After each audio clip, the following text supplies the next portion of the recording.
पुजारी जी बोले सेठ जी ऐसा करो देसी घी के लड्डू बनवाओ और राम जी को भोग लगाओ सो आपकी सेठानी मिल जाएगी। सेठ जी गए, देसी घी के लड्डू बनवा के लाए राम जी के भोग के लिए। रास्ते में पड़ गया हनुमान मंदिर। अब हनुमान मंदिर के पुजारी बोले कि आप कहां जा रहे हैं सेठ जी? बोले राम जी को भोग लगाने जा रहे हैं। बोले क्यों? हमारी पत्नी खो गई है इसलिए। पुजारी जी बोले राम जी तो अपनी पत्नी का तो पता लगा नहीं पाए, हनुमान जी ने लगाया था ना, तो हनुमान जी का भोग लगाओ, बड़े दयालु हैं। सो हनुमान जी का भोग लगाया और परिक्रमा लगाने के लिए मंदिर के पीछे गए तो सेठानी मिल गई। बोली हनुमंत लाल की जय। तो चारों युग परिताप तुम्हारा है प्रसिद्ध जगत उजियारा। चारों युगों में प्रताप है हनुमंत कि अथात श्रूयताम राजन वंश सोमस्य पावन यस्मिन् लादयो भूपा कीर्तयन्ते पुण्य कीर्तनः। चंद्रवंश का निरूपण कर रहे हैं सुखदेव जी कि नारायण की नाभि से कमल, कमल से ब्रह्मा जी की उत्पत्ति, ब्रह्मा जी के पुत्र अत्रि ऋषि, अत्रि के हुए श्रीमान चंद्रमा जी, इन्हीं के वंश में राजा रंतिदेव हुए। बड़ी सुंदर कथा है राजा रंतिदेव की। एक बार इनके राज्य में अकाल पड़ गया, सूखा पड़ गया, और सूखा भी ऐसा पड़ा कि भोजन बचा ही नहीं। जितना भोजन इनके भंडार में था सब खाली हो गया। थोड़े से चावल बचे थे, थोड़ा सा जल बचा था। इनकी पत्नी बोली भोजन तो कुछ है नहीं, थोड़े से चावल ही बचे हैं। बोले देवी इन्हीं को बनाओ, भोग लगाओ प्रभु का, इन्हीं को पालेंगे आज। थोड़े से चावल थे, उनको बनाया, भोग लगाया भगवान का। इतने में प्रभु परीक्षा लेने के लिए आ गए। चांडाल का रूप धारण किया, 2 कुत्ते साथ में लिए और आकर राजा के द्वारे पर कहने लगे राजन हमको बड़ी जोर की भूख लगी है, हमारे कुत्ते बहुत प्यासे हैं। राजा बड़े दयालु थे, अपने घर में जो था, जो भोग बनाया था वो सब दे दिया और आंखों से अश्रुओं की धारा बहने लगी और हाथ जोड़कर प्रभु की ओर देखकर कह रहे हैं प्रभु ये संसार के जितने कष्ट हैं वो मुझे दे दो, मेरी प्रजा में कोई भूखा ना रहे। मेरी तो आपसे यही प्रार्थना है कि मालिक इतना दीजिए जामे कुटुंब समाए, मैं भी भूखा ना रहूं, साधु भी भूखा न जाए। बस इतना तो दे दो प्रभु जी कि मेरे द्वारे पे यदि कोई आ जाए तो भूखा ना जाए। ऐसी प्रार्थना करी भगवान से, भगवान वहीं प्रकट हो गए और आशीर्वाद दिया। घनघोर वर्षा हुई, पृथ्वी हरी भरी हो गई। तो राजाओं की बड़ी परीक्षा ली है भगवान ने, और राजा भी जो महाराजा बने वो भी भगवान के परम भक्त बने। और हम लोग क्या करते हैं, बोले छोटा सा पद यदि हमें मिल जाए तो फिर हम जो है सबको भूल जाते हैं। बोली जय श्री कृष्ण।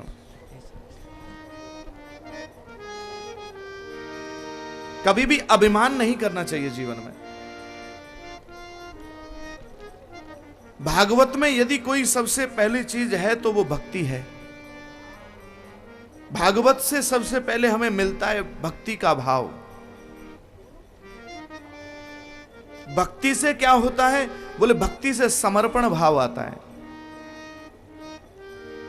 जो भगवान का भक्त होता है उसे अहंकार नहीं होता।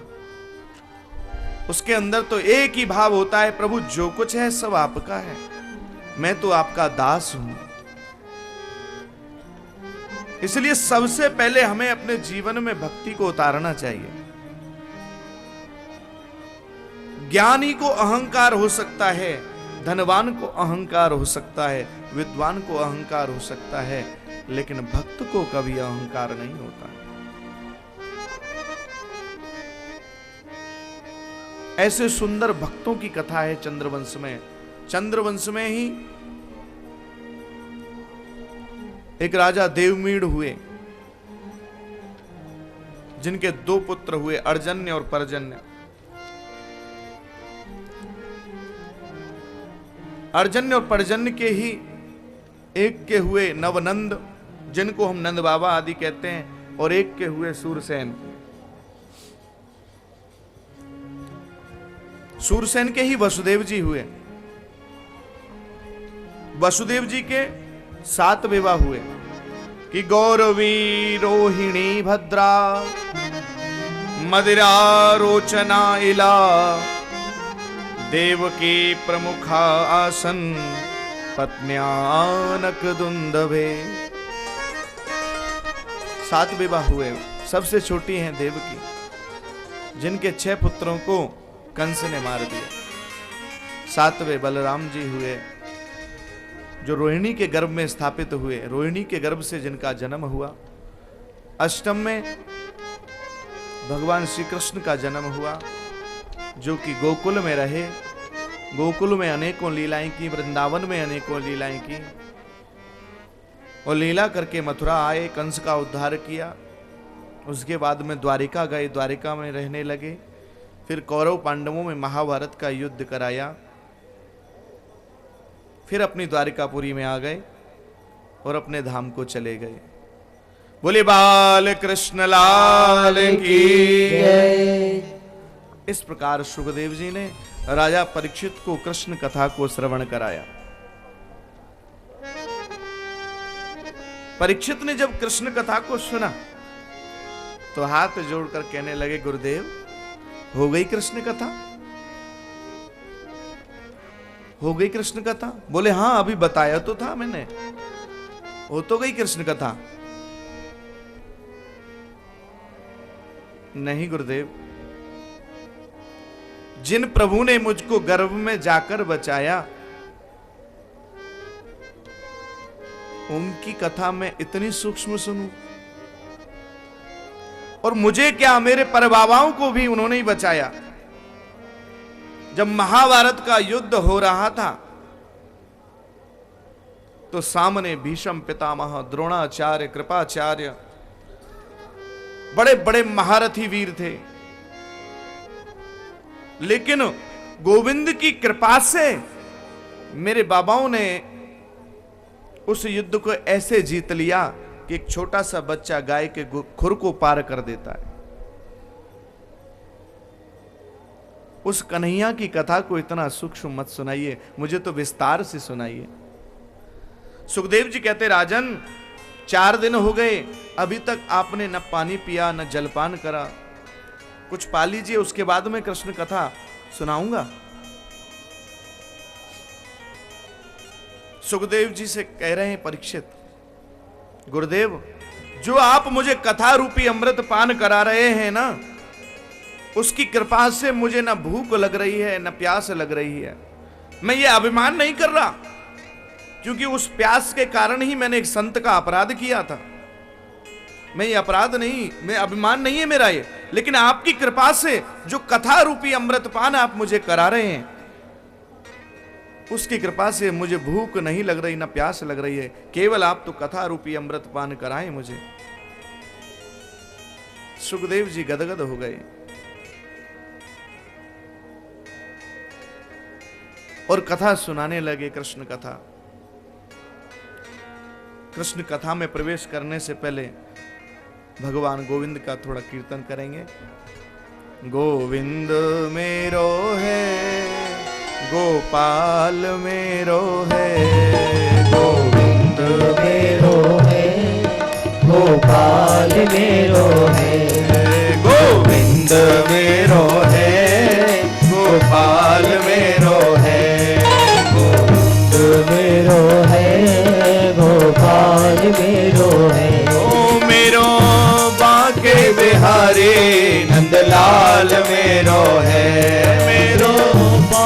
के बिहारी नंदलाल मेरो गोविंद मेरो है, गोपाल मेरो है, गोविंद मेरो है, गोपाल मेरो है। श्री मदन मुरारी नंदलाल मेरो है, श्री ताली बजाकर मुरारी नंदलाल मेरो है। गोविंद मेरो है, गोपाल मेरो है, गोविंद मेरो है, गोपाल मेरो है। ओ मेरो अवध बिहारी नंदलाल मेरो है, मेरो अवध बिहारी नंदलाल मेरो है। गोविंद मेरो है, गोपाल मेरो है, गोविंद मेरो है, गोपाल मेरो है। गोविंद मेरो है, गोपाल मेरो है, गोविंद मेरो है, गोपाल मेरो है। गोविंद मेरो है, गोपाल मेरो है। गोविंद मेरो है, गोपाल मेरो है। गोविंद मेरो है, गोपाल मेरो है। गोविंद मेरो है, गोपाल गोपाल मेरो। गोपाल मेरो है। बोले कृष्ण कन्हैया लाल की। की जय।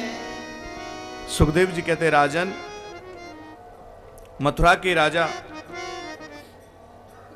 उग्रसेन, उनके पत्नी के गर्भ था। वह पत्नी बगीचे में टहलने के लिए गई तो द्रुमिल नाम के राक्षस की छाया पड़ गई उनके गर्भ के ऊपर। ब्राह्मणों ने जाकर बताया कि आपके जो पुत्र होगा वो दुष्ट होगा, उसकी प्रवृत्ति दुष्ट प्रवृत्ति होगी, उसको जन्म लेते ही त्याग देना आप। जैसे ही उग्रसेन जी के पुत्र हुआ और जन्म लेते ही जमुना जी में बहा दिया।